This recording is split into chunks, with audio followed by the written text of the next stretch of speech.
Hey everyone, and welcome back to Zero Escape 999, where last time we made our way through the wheelhouse of the ship that we've been trapped on once again.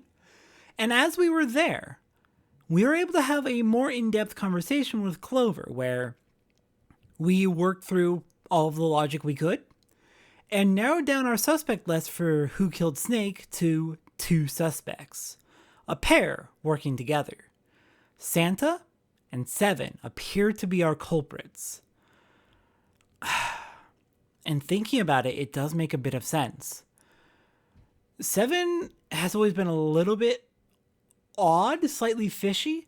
It's entirely possible he's telling the truth about his lost memories, but the fact that he's allegedly lost his memories does make him stand out in a way that's almost too obvious. Maybe the fact that it's obvious is intended to be a diversion. Meanwhile, Santa had a conversation with us before about how he was not sure which Santa he was. He told the story of the white and the black Santa, the white Santa having killed the black Santa for causing too many problems, and he was not sure whether he was the white or the black Santa. Which does almost sound like a confession to murder, but surely he wouldn't be that on the nose if he was the culprit. Well, we have our suspects, so we'll just have to see how things play out. Hopefully, we can keep Clover calm enough. She's understandably pissed and upset, but hopefully we can keep her calm enough to get out of here first. The space they found themselves in outside of the wheelhouse was far too narrow to be called a hallway. On their left was a wooden door. Junpei pushed it open and stepped into the room beyond.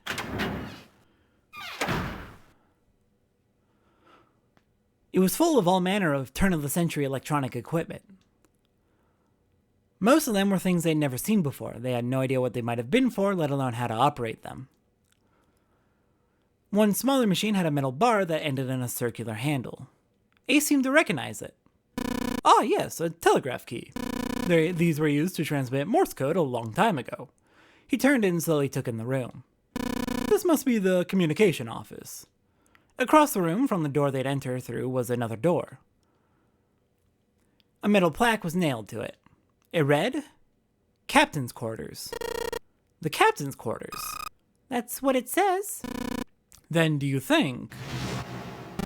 I am Zero, the captain of this ship. I cannot get a consistent voice for Zero. I would love to do like a voice changer effect, but I don't have that effect, and I'm not going to do that with my own throat. That would be terrible. Ace swallowed. Junpei could feel his hands begin to sweat. Only Clover seemed unaffected. Well, we won't know if we don't open it.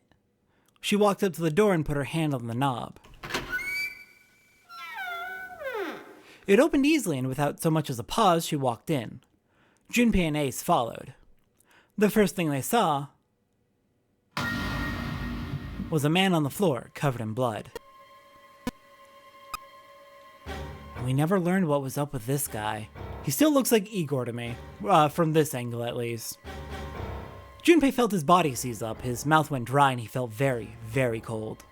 The blood in his veins slowed to a crawl, and his heart tightened like a fist. This was the 3rd time he'd seen the horror of death laid out before him. He didn't think it was something he could stand to see much more of. Still, he had begun to accept that whatever it was that he saw, whatever happened to him, was beyond his control, and whatever force controlled him was driven by a determination that he could not hope to match. A sense of helplessness, of desperation washed over him. It left behind a feeling of utter emptiness that wormed its way through his body like acid. Then he realized they had yet to check the man's pulse. Perhaps he was still alive. Fueled by that spark of hope, Junpei ran to the man's body, and his heart fell. His fingers on the man's neck felt no pulse. His pupils had dilated and he wasn't breathing. Junpei lifted the man's already stiff body. There was a deep red wound on his chest. Junpei did not have to wonder long at what could have made such a wound. For lying next to the corpse was an axe. The entire blade of it was drenched in bright red blood. From the shape of the man's wound, there could be no doubt that it had been made by the axe. Junpei looked at the body again. A lake of blood stretched out around it. It was wearing the clothes of a ship's captain, although they were stained with blood. And again, this room is screaming everything so obviously. This can't. It just feels wrong that it's so obvious. A captain. Did that mean that this man was 0? On his left hand was a bracelet.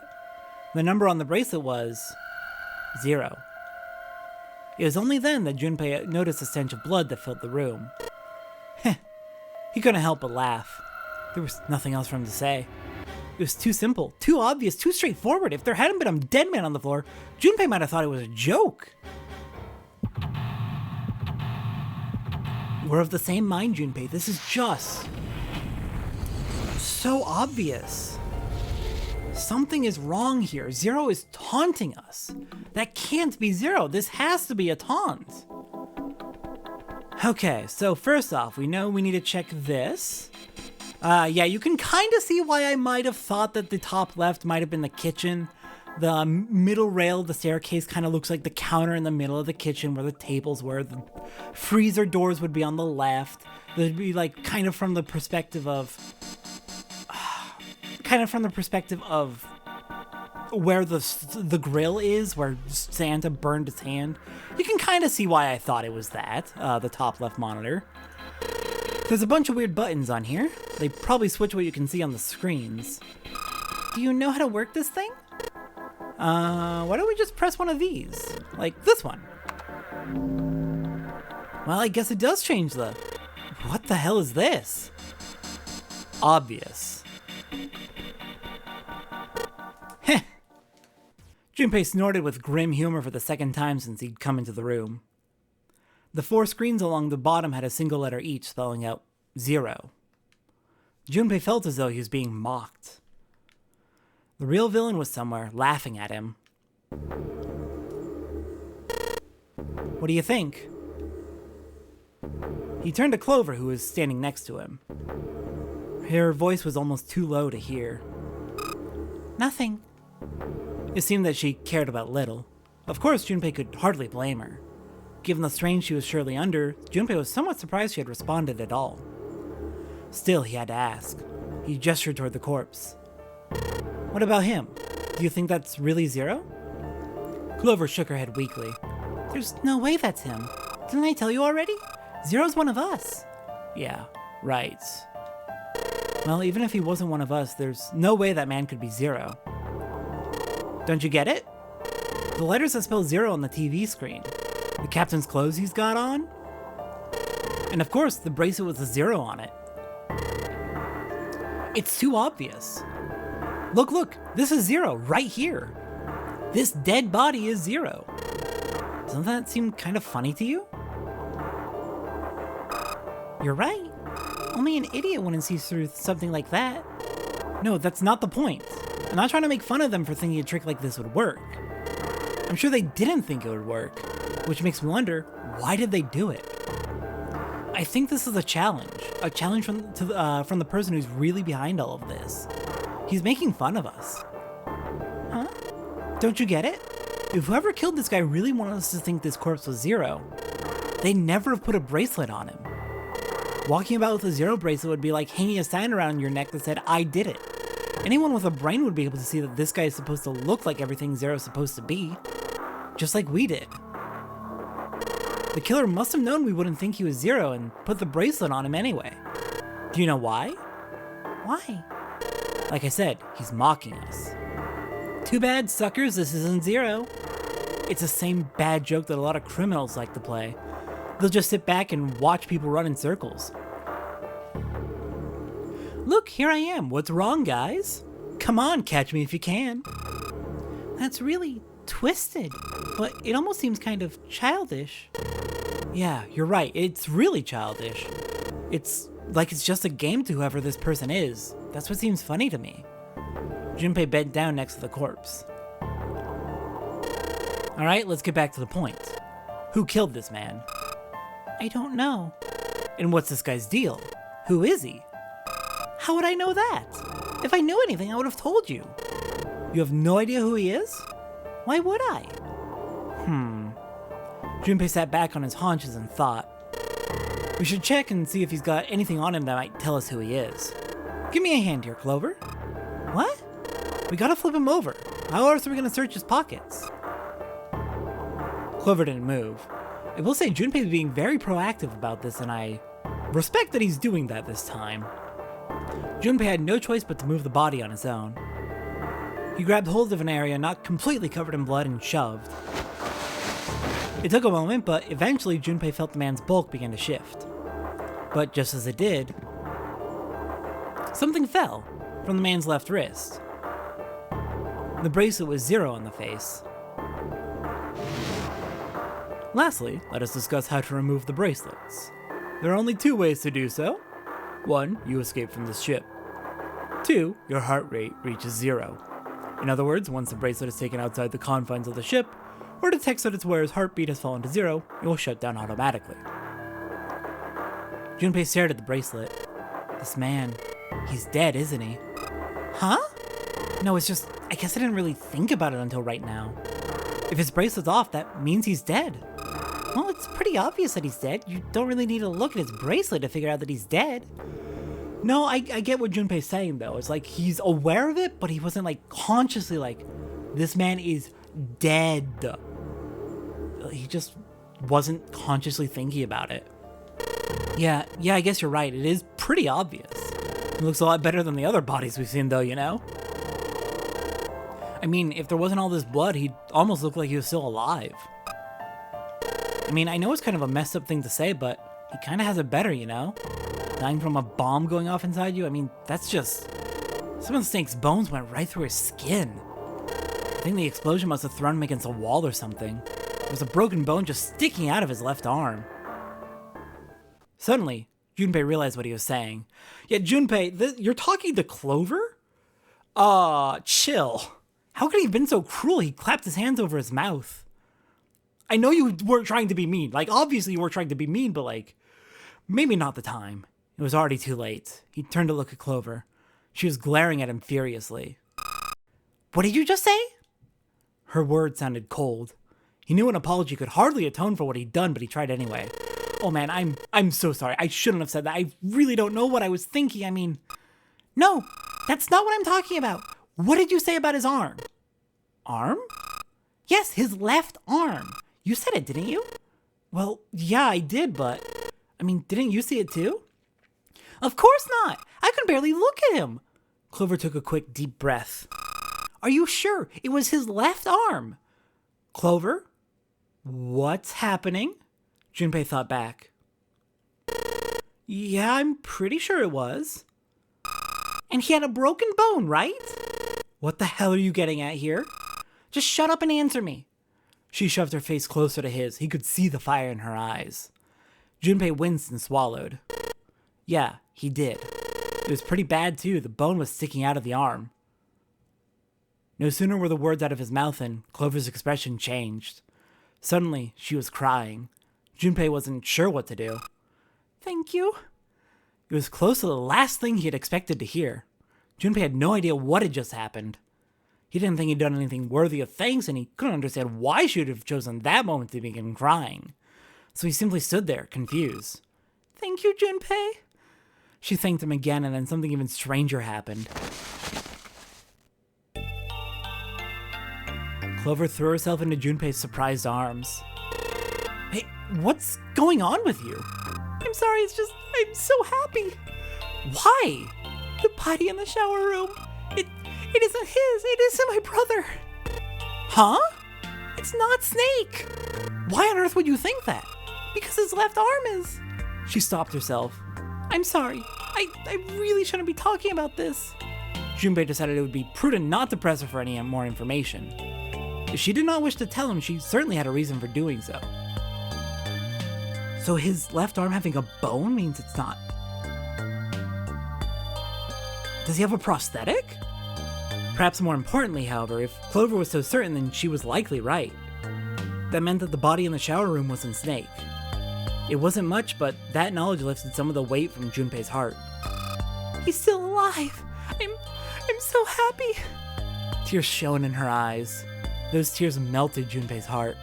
As she cried, she'd pushed herself up against his chest like a child. Junpei put his arms around her and held her tight.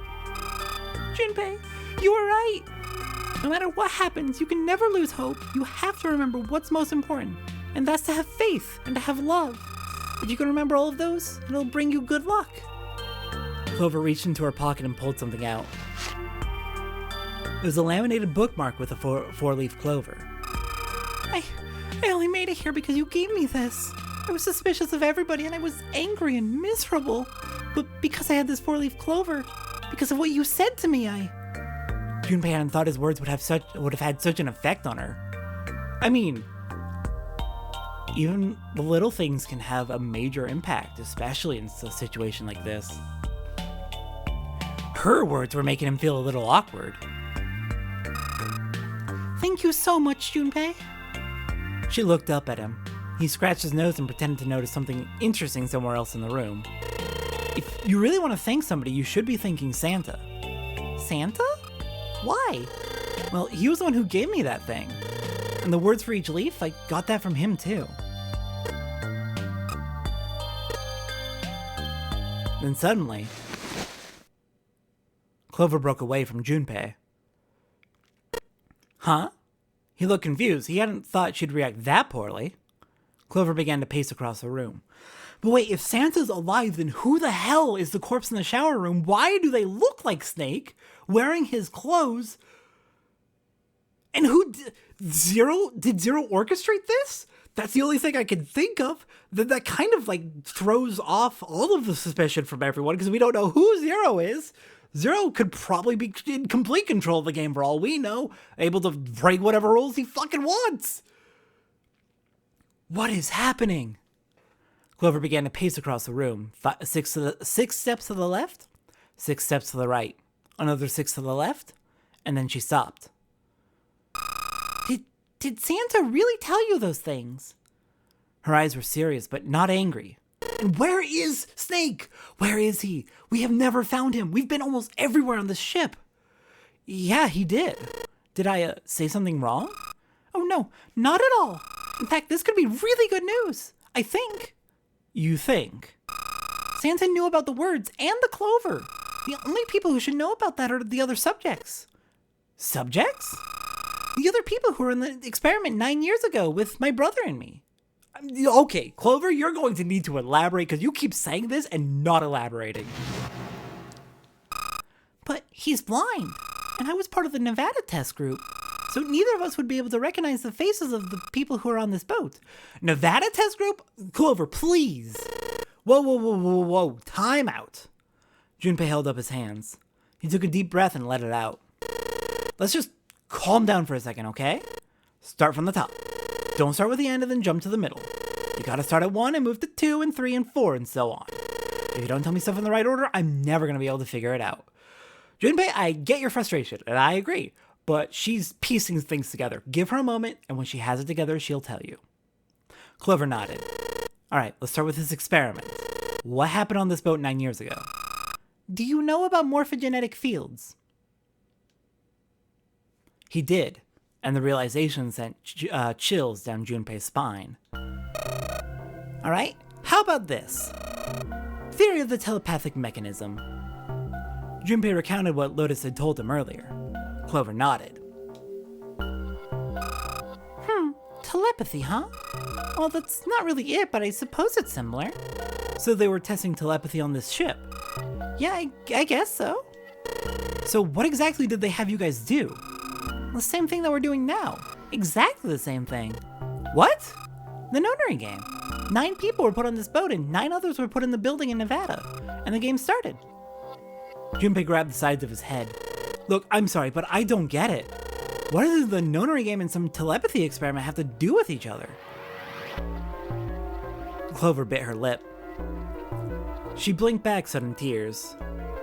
What had happened to her in Nevada?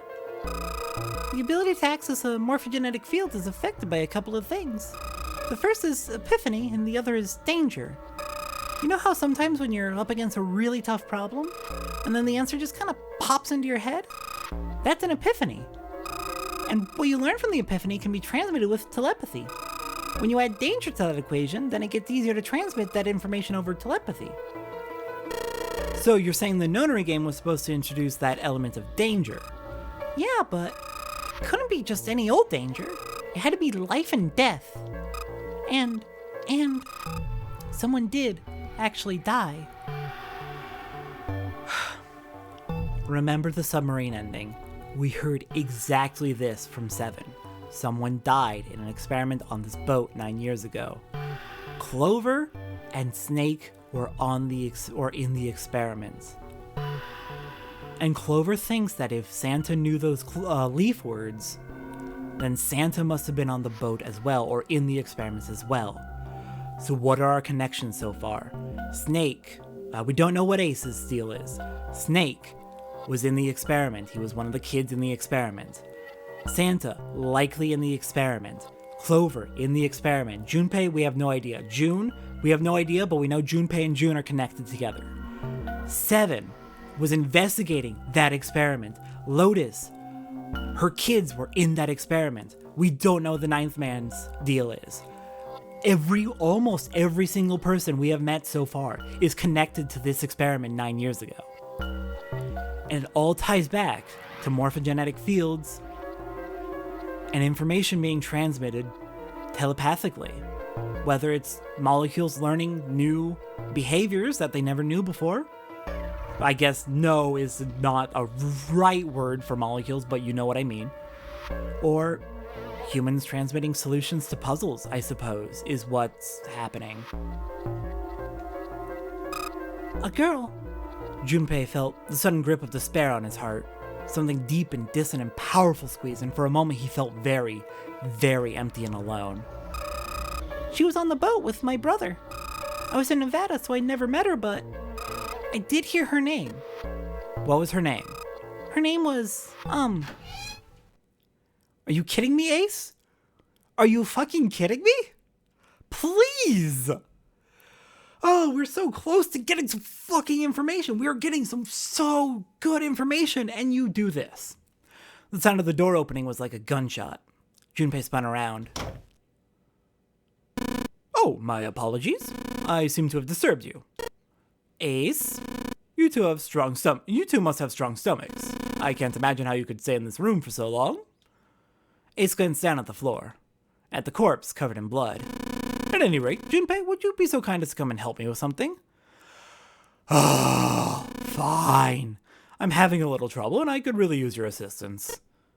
Come on, it'll only take a moment. With that, he turned and walked back towards the communications office. Clover waited until he was out of sight, then spoke in a small, quiet voice. I don't want Ace to hear us. We can talk about this later. Huh? Hey, wait. You still don't trust people?